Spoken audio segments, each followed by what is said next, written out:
হিন্দু ধর্মে এমন কেউই নেই যে মহাভারতের কুরুক্ষেত্র যুদ্ধ সম্পর্কে জানে না। কৌরব এবং পাণ্ডবের এই যুদ্ধে কোটি কোটি সৈন্য যোগদান করেন। তবে আশ্চর্যজনক ব্যাপার এইটা যে এই 18 দিনের যুদ্ধের পর কেবল 18 জন মহারথী জীবিত থাকেন।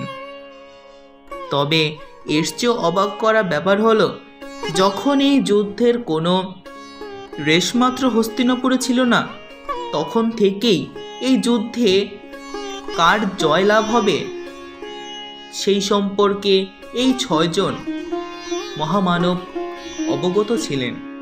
নমস্কার বন্ধুরা, আজকের এই ভিডিওতে আমরা সেই 6 জন মহামানব সম্পর্কে জানব, যারা কিনা এই যুদ্ধ আরম্ভ হওয়ার পূর্ব থেকেই যুদ্ধের ফলাফল সম্পর্কে অবগত ছিলেন।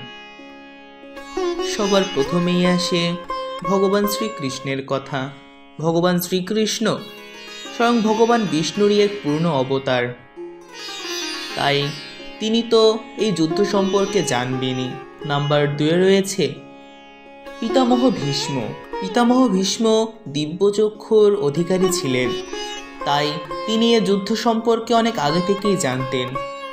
তবে তার মন সর্বদা ভারাক্রান্ত থাকতো এই ভেবে যে তিনি এই যুদ্ধে ধর্মের পক্ষে অর্থাৎ পাণ্ডবদের পক্ষে থাকতে পারবেন না, যেহেতু সেই সময় হস্তিনাপুরে কৌরবের রাজত্ব চলছিল, আর পিতামহ ভীষ্ম হস্তিনাপুরের সেনাপতি হওয়া দরুন তার কৌরবদের পক্ষেই যুদ্ধ করতে হবে।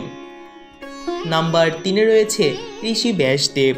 দিব্যচক্ষুর অধিকারী হওয়া সত্ত্বেও ঋষি ব্যাসদেব এই মহাভারতের রচয়িতা, অতএব তিনি তো এই কুরুক্ষেত্রের যুদ্ধে জয়কারীর কথা তো জানবেনই। নাম্বার 4 রয়েছে পাণ্ডবদের সবচেয়ে কনিষ্ঠ সহদেব। পাণ্ডবদের পিতা পাণ্ডু তার মৃত্যুর পূর্বে তার সন্তানদের আদেশ করেন যে তার মৃত্যুর পরে তারা যেন তার মস্তিষ্ক খেয়ে নেয়। এর ফলে তারা ত্রিকালদর্শী তথা অনেক জ্ঞানী হবেন। কিন্তু তার মৃত্যুর পরে এই কথা কারোর মনে থাকে না, একমাত্র সহদেব ব্যতিরেকে। যেহেতু সহদেবের তার পিতার আদেশ মনে ছিল, তাই তিনি পিতার মস্তিষ্কের 3 অংশ খেয়ে নেন। এর ফলে তিনি ত্রিকালদর্শী হয়ে যান। ভবিষ্যতে হবে এমন কথা তিনি আগে থেকেই জানতেন, তাই এই কুরুক্ষেত্রের যুদ্ধের কথাও তিনি জানতেন। কিন্তু ভগবান শ্রীকৃষ্ণ তাকে অভিশাপ দেন যে তিনি যদি এই কথা মহলে প্রকাশ করেন তবে তার মৃত্যু হবে, তাই তিনি কখনো এই কথা প্রকাশ করতেন না। এই সারিতে 5ম নম্বরে রয়েছে গুরু দ্রোণাচার্য। গুরু দ্রোণাচার্য পাণ্ডব তথা কৌরবদের শিক্ষাগুরু এবং তিনিও দিব্যচক্ষুর অধিকারী ছিলেন, তাই তিনিও আগে থেকেই এই কুরুক্ষেত্র যুদ্ধের সম্পর্কে জানতেন। তাছাড়াও তিনি গুরু বৃহস্পতিরই এক অবতার রূপে পৃথিবীতে জন্মগ্রহণ করেছিলেন।